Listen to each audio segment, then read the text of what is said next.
A produção industrial e o humanismo. A produção industrial e o humanismo, a relação entre esses dois campos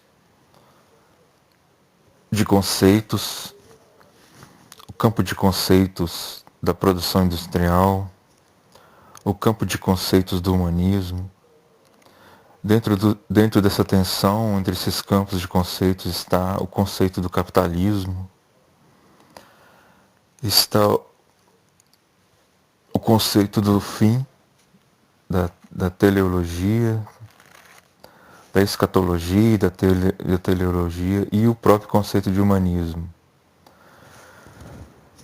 A tensão da produção industrial e do humanismo estão nos horizontes das nossas lutas, das nossas existências, como indivíduos contemporâneos, porque os sistemas democráticos, a partir de 2020, estão em questão.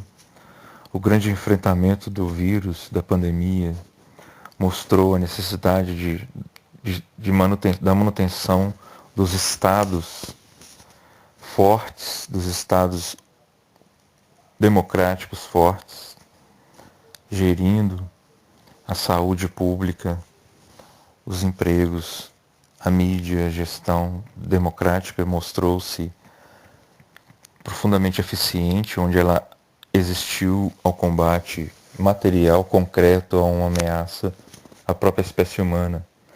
O grau de racionalização da experiência republicana democrática em termos de enfrentamento da pandemia, ele se mostrou mais eficiente, por exemplo, do que a resposta totalitarista, a resposta dos sistemas totalitários, que foi sempre.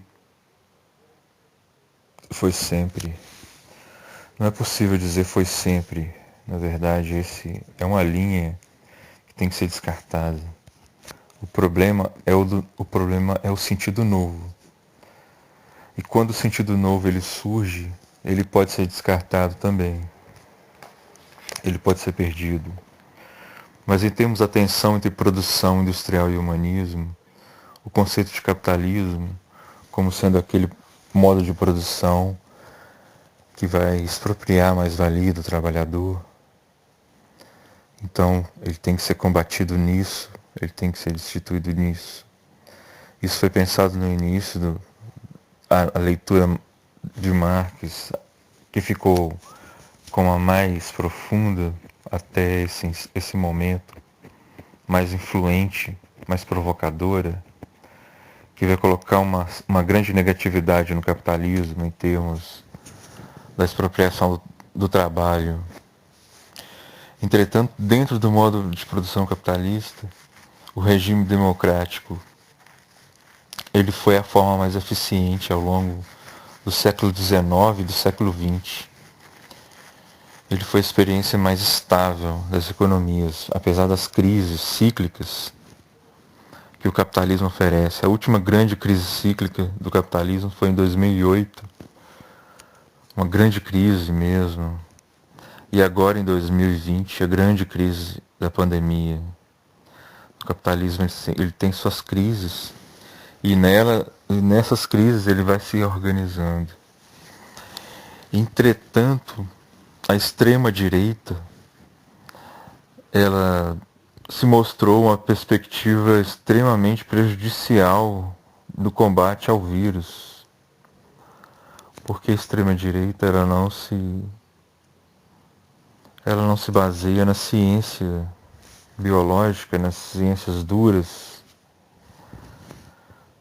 para poder proceder ao pensamento racional. Ele não é submetido a um conjunto de procedimentos científicos. Mas isso é uma outra linha que tem que ser descartada, tem que ser abandonada, tem que ser perdida. Uma reflexão que tem que ser abandonada. E a capacidade de abandonar as reflexões, a capacidade de terminar, as coisas vão terminando. Então só pode haver um sentido novo quando algo termina. O espaço é limitado, a gente poderia dizer. O espaço do pensamento é limitado. Qual espaço os novos pensamentos ocupam? Que espaços eles podem ocupar? A novidade, o que é novo? Qual é a quantidade de tempo que se pode gastar nisso?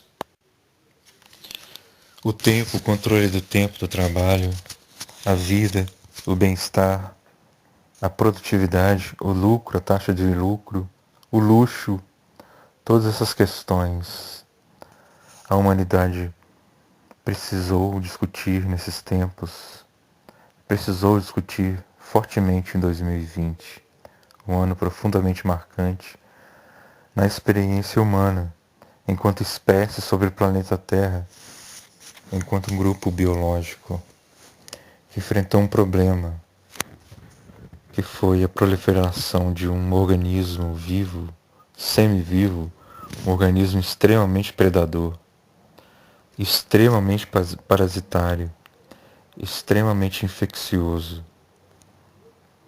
e de contágio muito rápido.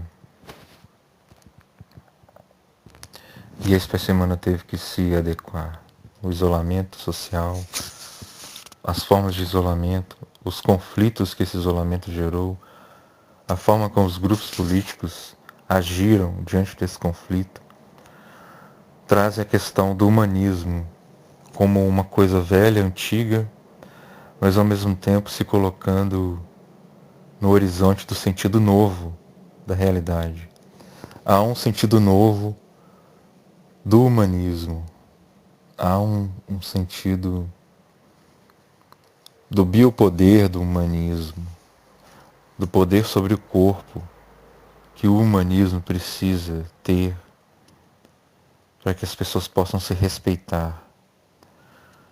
O humanismo, então, em termos de uma formação necessária, as pessoas precisam ter uma formação humanista necessária, como um sentido novo, como um determinismo para fazer a leitura do desafio do ano de 2020, em termos de falar da história, de dizer os elementos que estavam presentes no contexto histórico de 2020, o sentido novo, ele vai surgir se a espécie continuar viva, se o ser humano continuar. Ele vai produzir sentidos novos, porque é essa forma adaptativa, mais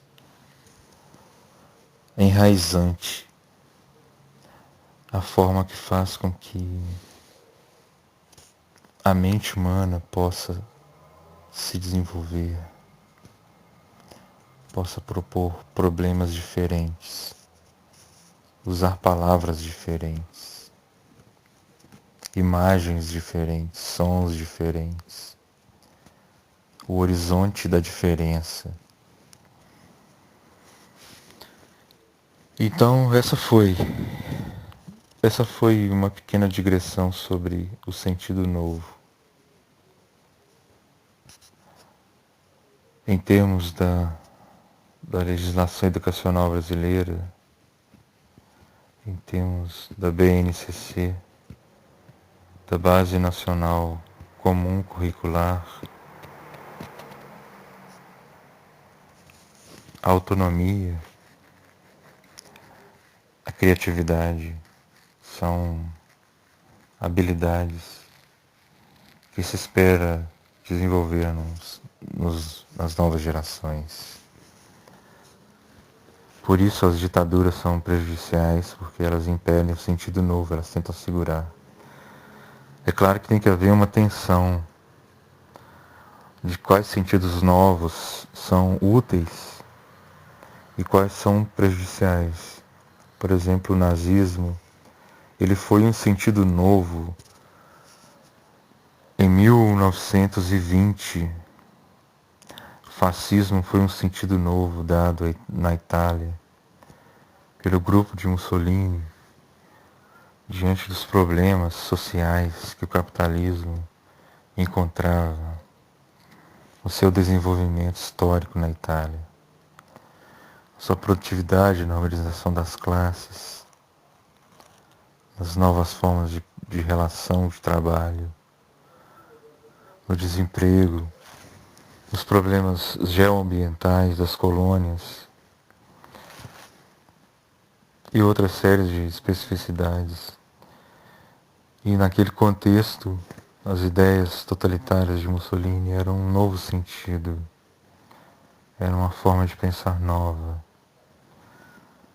que funcionou na Itália durante muitos anos.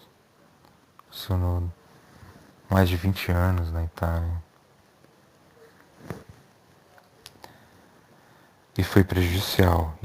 Então, nem todo sentido novo, nem toda novidade teórica, nem todo conceito novo, nem toda nova palavra vai ser útil.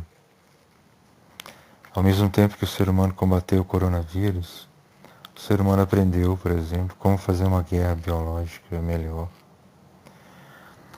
Se for haver uma guerra biológica, agora eles entenderam formas de contágio, como as próprias sociedades que se está combatendo podem se autodestruir, a autodestruição das formas sociais. A guerra biológica no século XX, ela foi tremendamente evoluída pelo Japão.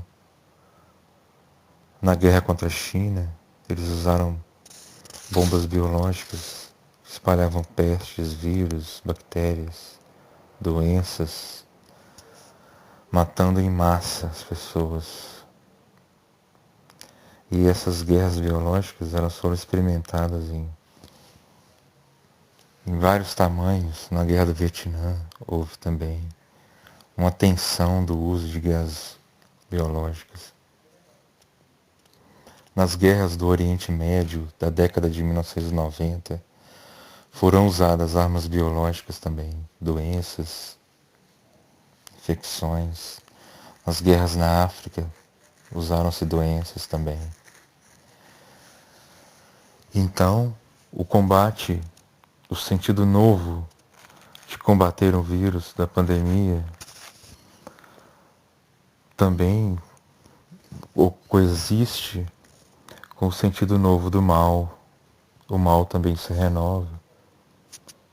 O mal também tem ideias novas, as formas destrutivas da sociedade humana, os indivíduos destrutivos, os indivíduos decidiram destruir a vida, eles também têm ideias novas. Existem muitos indivíduos assim dentro do próprio grupo humano. Isso em termos de uma caracterização da capacidade racional do ser humano de se autodenominar, de falar sobre si mesma, enquanto indivíduo, enquanto espécie. O sentido novo, então, é a esperança, é a possibilidade. Tanto de coisas boas quanto de coisas ruins que o ser humano pode produzir. E assim terminamos a